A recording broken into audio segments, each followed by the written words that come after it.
So welcome to my channel. Ako si Kuya Boyet. Gagawa tayo ngayon ng video tutorial sa paggawa ng fondant topper. Ito yung rainbow with 3D clouds. So basic lang ito. Actually, naisipan ko lang siyang ituro kasi itong channel ko is talagang dinededicate ko sa mga beginners, sa mga gustong matuto ng baking and cake decorating. Para yung mga na-experience ko before nung nagsisimula ako and yung mga natutunan ko and yung mga process na mas madali ko na siyang gawin ngayon. So, yun ang tinuturo ko ngayon dito sa channel natin para ma-apply nyo rin just in case interested kayo and gusto nyong malaman kung paano ko ginagawa yung iba't ibang mga design or yung mga topper na ginagawa ko sa mga cakes. So, very interesting siya kasi ako pag gumagawa ako ng cake, inuuna kong gawin yung cake mismo, binabalutan ko na siya, nilalagyan ko ng mga design, and then huli ko talaga ginagawa yung topper.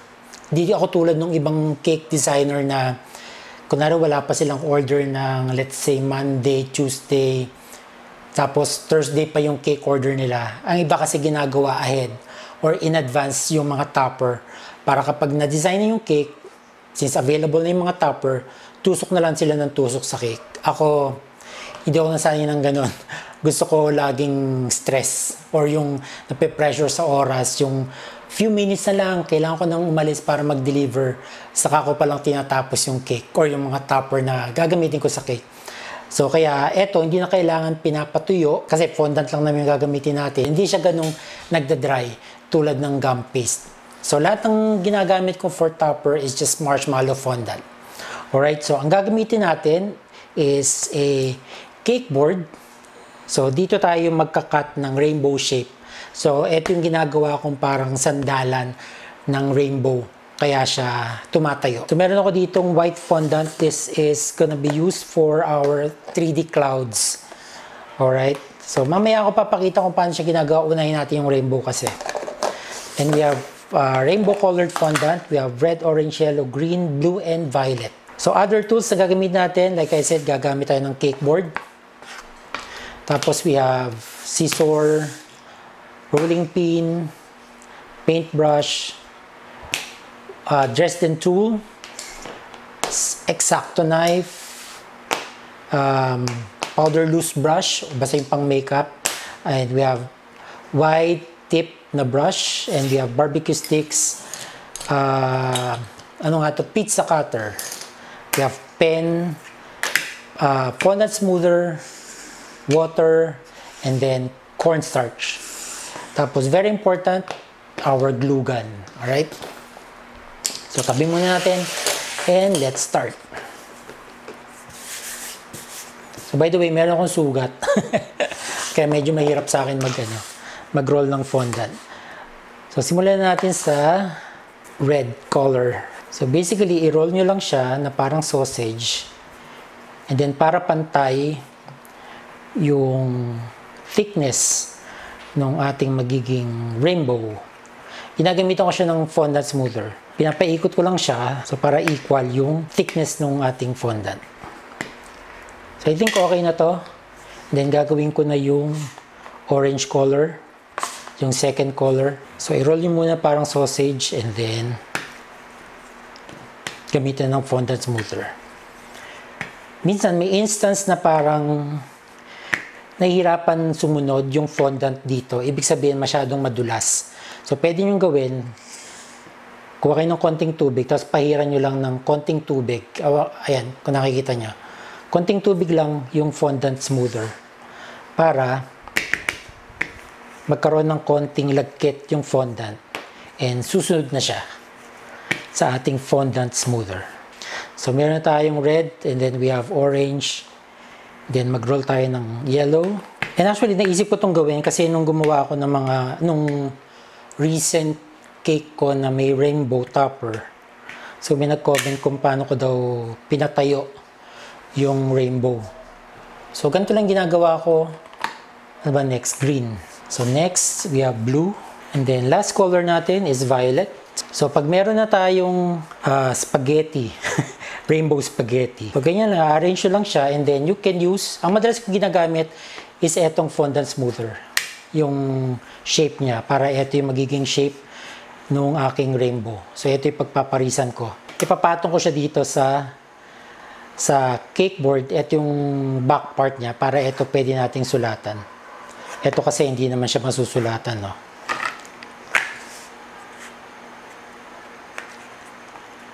So, dito natin siya ipapatong. Kailangan muna kasi makuha natin yung magiging parang pattern or support para sa ating rainbow na gagawin. So, ganyan siya. So, itatrace lang natin using a pen.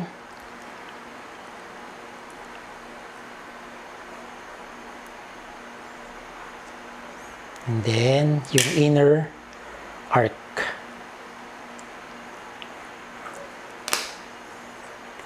Okay? So, ito yung ating rainbow. And then, gugupitin lang natin siya. Ito medyo magano tayo. Magsasacrifice tayo ng isang cake board. You can use cake board or any cardboard na feeling nyo matibay and tatayo talaga. Ito hindi ko siya sinunod doon sa pen. So makikita nyo, ito pa yung pen, medyo nakapasok pa siya para hindi makita yung cardboard natin. Same thing dito sa loob na arc. So hindi ko sinusunod yung ginawa kong trace ng ballpen.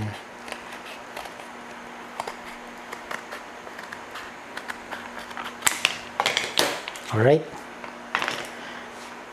So, forma uli natin dito sa ating fondant smoother. Ito depende rin kung gaano kahaba yung gagawin yung rainbow o yung gusto nyo maging rainbow nyo. Normally, dito ko dinidikit. So, ito yung parang pinakalikod niya. Tapos, didikitan natin ng barbecue stick dito using glue gun. So, titingnan nyo muna kung nakalabas yung ibang portion ng cake board. Kasi kailangan natin matago siya. So, medyo nakalabas pa siya, bawasan pa natin.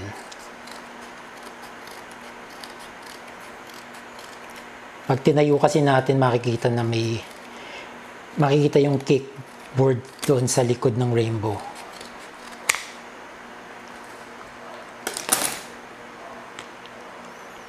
Yan, so dito na lang sa top. So at this point, bubuksan ko na yung glue gun. Papainitin ko na siya. Tapos sa inner, medyo bawasan natin dito.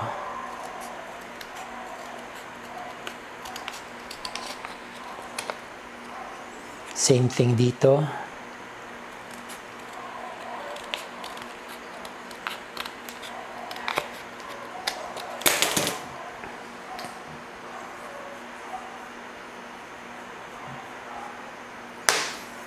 So, fit muna natin kung okay na siya. Ito medyo lalabas pa siya dito. So, bawasan natin. Medyo mahirap lang maggupit. Matigas yung cake board.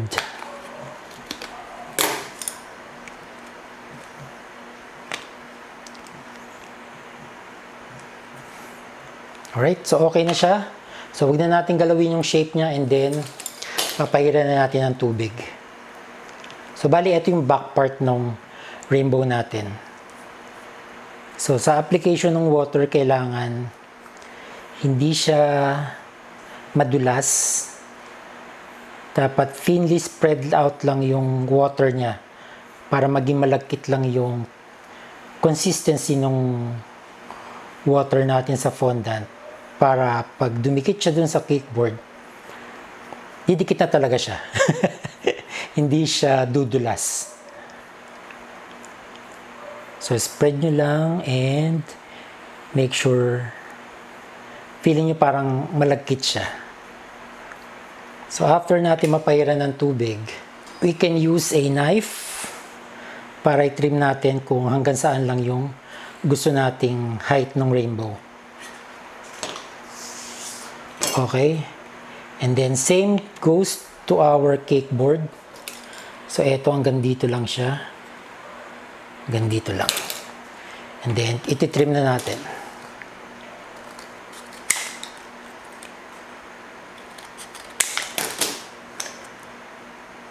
Alright. Actually ito feeling ko nakalitaw dito. Pero okay na yan. So, press nyo na ng konti. Kung gusto nyo na parang flat na design ng rainbow, i-press nyo siya ng madiin para pag binaliktad natin, magiging parang flat yung style ng rainbow. So, parang ganito. Kunwari, pinress natin ng madiin. So, yung magiging itsura niya ganyan. Flat. Gets nyo ba? Pag rounded, ganyan itsura niya. Okay, yung ating glue gun is mainit na ba? Yan. So, apply lang tayo ng glue stick dito sa ating barbecue stick.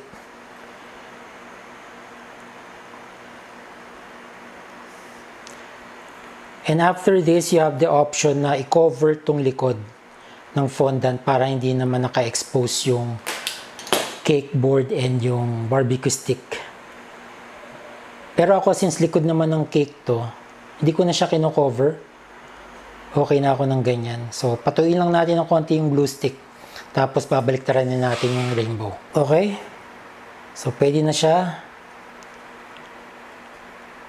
Pwede na siyang baliktarin. So, sa pagbaliktad natin, ayan. So, tatayo na siya. Hindi na siya kailangang patagasin pa. So, few minutes, meron na kayong, ang ganda, design sa shirt. Meron na kayong agad na rainbow na hindi na kailangang patuyuin or gawin nyo in advance. So, just right after mag-design kayo ng cake, pwede nyo siyang gawin. So, ito medyo umiwalay yung red. So, i-connect natin siya dito sa orange. Apply nyo lang ng water. So, pwede nyo lagyan ng mga cutout na stars. So, bahala na kayo. Pwedeng name. Ayan. So, ito yung ating rainbow. So, gawin na natin yung clouds. Now, for the 3D clouds, different sizes ng round shape na fondant. Ito, ginawa ko na siya kanina. And hindi naman siya necessarily kailangang white din. Kung meron kayong leftover na fondant na ibang color na hindi nyo na magagamit sa ibang design, pwede siyang gamitin dito kasi babalutan naman natin siya ng white fondant. So, any colored fondant, pwede nyo gamitin. Ito, pwede nyo gamitin actually para hindi kayo mag-aksaya ng white fondant. Pero for demo purposes, ayan, white fondant lang tayo. So, depende sa laki ng cloud na gagawin nyo. So, different shape, hindi shape, isang shape lang siya. Different sizes ng round fondant. So, tubigan lang natin and then pagpatong-patungin lang natin. So, make sure na nakadikit siya with water. So, depende kung anong maging shape ang ma-form nyo. I think okay na to.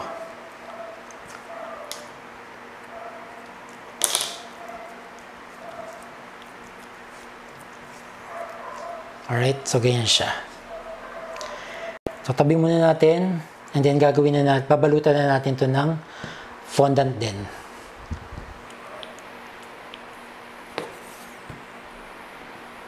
Kailangan lang dito, it should be big enough para ma-cover natin yung ating cloud. So, tubigan nyo kasi kailangan nakadikit yung ipapatong natin na white fondant dito. Para din makuha niya yung shape niya.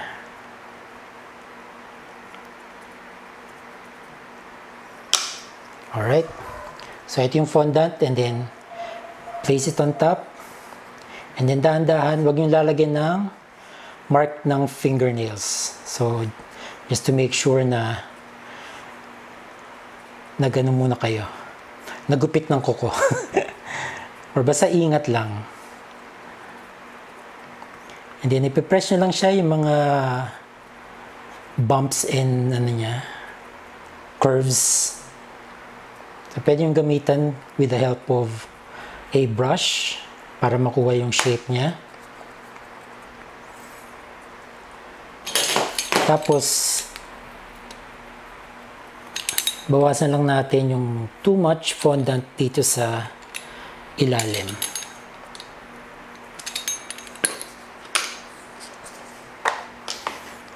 And then, baliktarin natin. So, ganyan itsura niya. Umiiwalay pa siya. So, tubigan natin dito sa side kung saan i-connect natin yung leftover na fondant or yung mga excess pala. So, fold nyo lang siya papasok.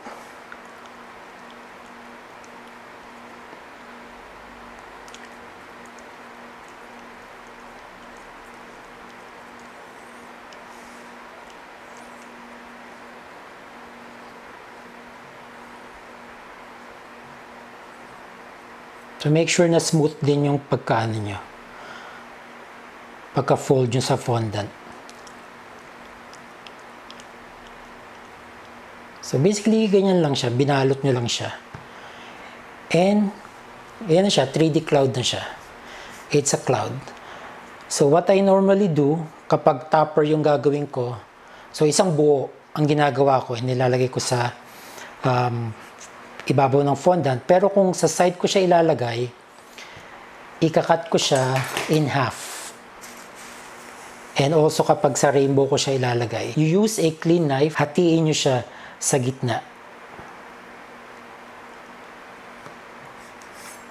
Para dalawa na agad yung clouds nyo. So ganyan, pag ilalagay ko siya sa side ng cake, or in this case, dito sa ating rainbow. So, apply lang tayo ng water. Pero mas madali ito kapag nakatayo na yung rainbow. Nakatayo na siya tapos nakatusok na siya sa cake and then saka nyo lalagay yung clouds. So, for this demo purposes, yan lang, ganyan lang. So, para social yung cloud natin. Although may nabibili ng mga cutter na cloud. So, ganyan siya. That's our 3D clouds with rainbow. So, hindi siya kailangan ipa-dry. So, very easy. It's just a quick tutorial sa paggawa ng rainbow topper na may 3D clouds. Para sa mga unicorn cake nyo or mga anything na kailangan ng rainbow and clouds. So, hindi ko alam kung tatayo siya, kung nakadikit na yung clouds niya. Pero, ganyan ang itsura niya pag nakatayo sa cake or nakatusok sa cake. So, hindi pa masyado nakadikit, kaya higa muna natin siya. Alright, again, hindi lang siya sa rainbow na apply yung paglalagay ng cake board or cardboard sa likod. Just to support any topper na gagawin nyo na kailangan nakatayo. So, kasi pag beginner, iniisip mo, paano siya tatayo? Paano ko patatayuin? Ang fondant talagang hindi siya tumatayo. Or hindi siya talagang ganun tumitigas. So, ito yung natutunan ko. Nung nagsisimula ako, umanap ako ng paraan na paano siya patatayuin since ako nga gumagawa ako ng topper kapag na-design ko na yung cake. Or last minute ako na gumagawa ng mga topper. Okay, so sana may natutunan kayo sa ating tutorial today. And please don't forget to like, share, and subscribe to my channel if you haven't yet. And I will see you on our next vlog. Bye-bye, guys!